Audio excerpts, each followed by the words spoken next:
दडपशाहीची भाषा केली जाते. कशासाठी तुम्ही मराठा आरक्षणासाठी मराठा आरक्षण संदर्भात त्यांनी भूमिका जाहीर करावी या संदर्भात मराठा आरक्षण शिष्टमंडळ घेऊन आम्ही इथं आलेलो काय म्हणले? ओबीसी मधून मराठ्यांना आरक्षण द्यावे या मागणीसाठी त्यांची भूमिका विचारण्यासाठी आम्ही आलेलो.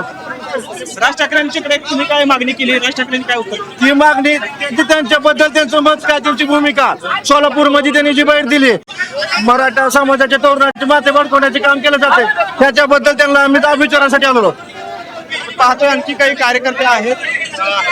दादा काय कशासाठी आलेले आहात तुम्ही? काय मागणी आहे? राज साहेबांनी भूमिका स्पष्ट करावी अन्यथा त्यांचा सुद्धा निषेध करण्यात येईल.